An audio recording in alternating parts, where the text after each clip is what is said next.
नमस्कार दोस्तों, मैं राकेश वर्मा आप सभी का स्वागत करता हूं आपके अपने परिवार एसएन गुरुकुल पर। साथियों, बहुत ही खेद के साथ यह व्यक्त करना पड़ रहा है कि शिक्षा विभाग और बीपीएससी आयोग के अस्पष्टता के कारण 6 माह पूर्व बहाल हो चुके बीपीएससी के द्वारा नवनियुक्त शिक्षकों को अब निकाला जा रहा है।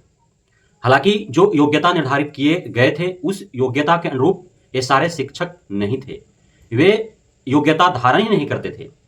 लेकिन चूंकि उस योग्यता को लेकर के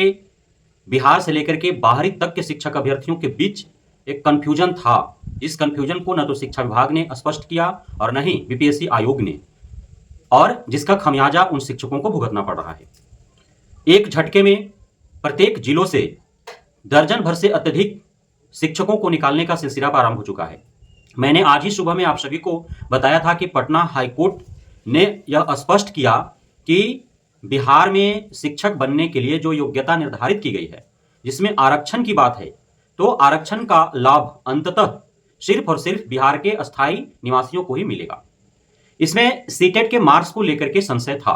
क्योंकि सीटेट जो है वो सीबीएसई बोर्ड के द्वारा केंद्र स्तर पर आयोजित किए जाते हैं और सीटेट ने जो क्वालिफाइंग मार्क्स तय किया है उसमें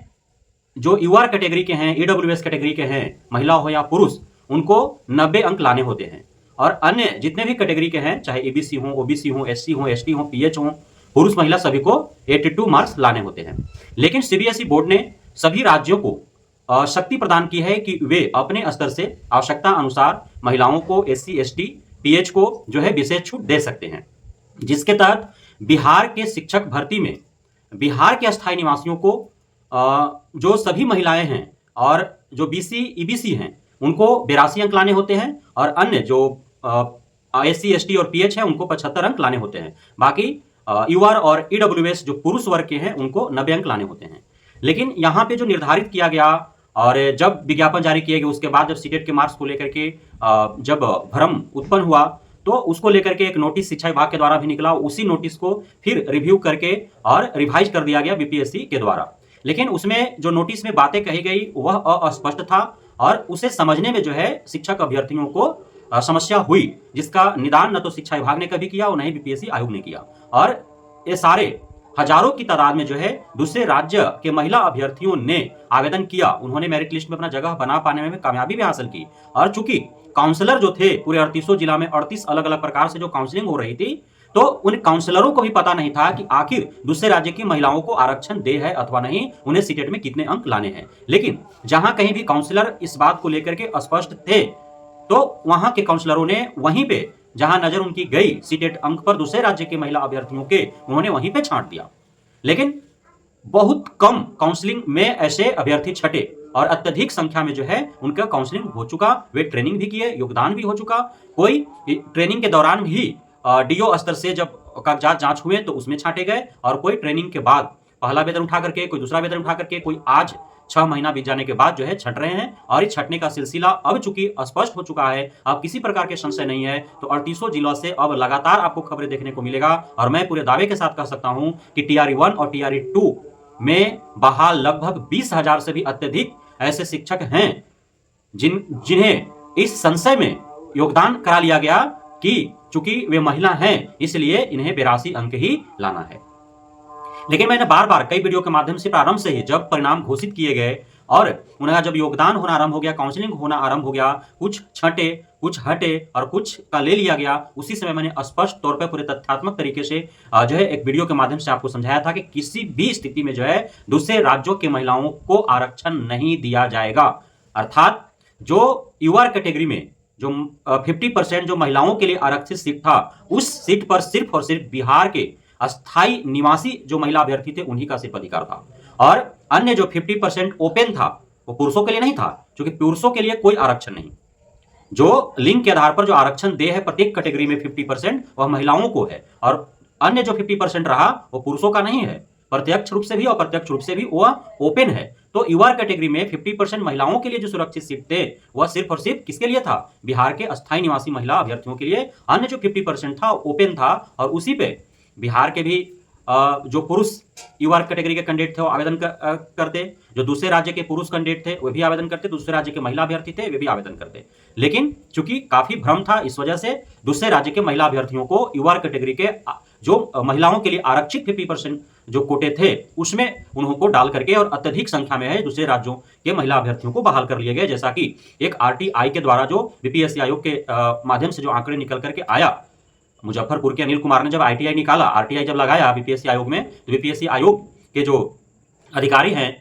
लोक सूचना अधिकारी, उनके द्वारा जो आंकड़े दिए गए उसमें जो है 56% महिलाएं जो है सामान्य कोटे में दूसरे राज्य के हैं। तो सामान्य कोटे में जो महिलाओं के लिए आरक्षण था और उसमें 56% दूसरे राज्य के हैं, तो सारे 56% जो दूसरे राज्य के महिला हैं उन सभी को तो हटना पड़ेगा ना,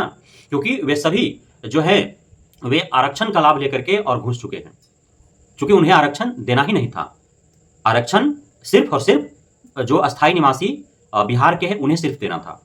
तो आपने जो देखा अलग अलग डाइस सेंटरों पर जिस समय ट्रेनिंग चल रहे थे, उस समय जब के पाठक निरीक्षण में घूम रहे थे, तो वहां पे जब हाथ खड़े करवाए जा रहे थे, उन्हें खड़े करवाया जा रहा था, तो अत्यधिक जो संख्या दिख रही थी वह दूसरे राज्य के महिलाओं का ही दिख रही थी, और दूसरे राज्य में भी अत्यधिक संख्या में यूपी के महिलाओं का दिख रही थी। या फिर आपके घर में, आस पड़ोस में, गांव मोहल्ले के हित रिश्तेदार, दोस्त यार, जिससे भी टीआर 1 या टीआर 2 के माध्यम से शिक्षक के रूप में वो बहाल हुए हैं, उनको आप कहते बोलते हुए सुने होंगे कि वे जहां भी गए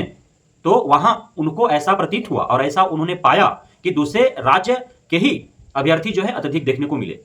तो यह जो आदेश आया है यह तो सिर्फ एक कैटेगरी का है, यूआर कैटेगरी का। यूआर कैटेगरी में सीटेट के अंक के आधार पर अब 3800 जिला के 534 प्रखंड के सभी 92,000 विद्यालयों में नवनियुक्त वैसे शिक्षक जिनका जो महिला हैं और 90 अंक से उनका कम अंक है सीटेट में, चाहे 1 to 5 में हो या फिर 6 to 8 में हो, तो वे अब निकाले जाएंगे। ऐसा लगभग 20,000 से भी अधिक संख्या है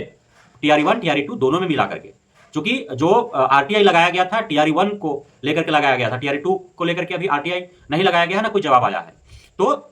टीआर 1 और टीआर 2 दोनों मिलाकर के जो है 20,000 से भी अधिक शिक्षक हटाए जाएंगे। अब कैटेगरी में यदि जांच हो जाए ढंग से,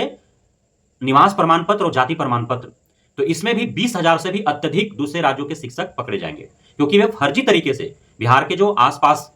के जो बॉर्डर से लगा हुआ, चाहे वो बंगाल हो, झारखंड हो, चाहे यूपी हो, अत्यधिक संख्या में यूपी के ही लोगों ने ऐसा कुकृत्य किया है। तो यदि निवास प्रमाण पत्र और जाति प्रमाण पत्र ढंग से जांच हो जाए तो जो ईबीसी, ओबीसी, एससी, एसटी जो कैटेगरी है, ईडब्ल्यूएस जो कैटेगरी है, इसमें भी 20,000 से भी अत्यधिक संख्या में दूसरे राज्यों के शिक्षक पकड़े जाएंगे, जो फर्जी जाति और निवास बना करके और वे आरक्षण का लाभ लेते हुए और शिक्षक के रूप में वो बहाल हो चुके हैं। तो यह भी अब जो है सिलसिला प्रारंभ होगा, क्योंकि इसको लेकर के भी बिहार के जो शिक्षक नेता हैं या फिर शिक्षक अभ्यर्थी हैं वो माननीय हाईकोर्ट का दरवाजा खटखटाने वाले हैं कि इसका जांच हो। फिर पीएच को लेकर के मेडिकल नहीं हुए हैं, उनकी जांच होगी तो वे अत्यधिक संख्या में छटेंगे। तो अभी छांटे जाने की कई प्रक्रियाएं हैं और वो सभी प्रक्रियाएं जो है वो निभाए जाएंगे, सही प्रक्रियाएं किए जाएंगे और सही प्रक्रियाओं के तहत हजारों की तादाद में पूरे बिहार भर से शिक्षक छटेंगे। तो कहीं ना कहीं शिक्षक जो आज 6 माह के बाद और उनके ट्रेनिंग पर लाखों रुपए खर्च किए गए, वेतन के रूप में लाखों रुपए उनको दे दिए गए और शिक्षक शिक्षिकाओं का भी सामाजिक स्तर से उनका प्रतिष्ठा का हनन जो है अब होना आरंभ हो गया, इसलिए कि उनके घरों में मिठाइयां बढ़ चुकी है, अब उनकी नौकरी लग चुकी है, कितनों के इसी नौकरी के आधार पर अत्यधिक जो है खर्चीला विवाह भी हो चुका होगा, दहेज अत्यधिक ले चुके होंगे, तो केयों का जिंदगी जो है अब बर्बाद होने वाला है। तो यह सिर्फ और सिर्फ बिहार सरकार के शिक्षा विभाग और बीपीएससी आयोग के असफलता का देन है, उनके गलत नीति नियमों का देन है कि आज नौकरी लगने के उपरांत भी हजारों की तादाद में शिक्षक शिक्षिकाएं जो है वो छांटे जा रहे हैं। औरंगाबाद जिला के जो है लगभग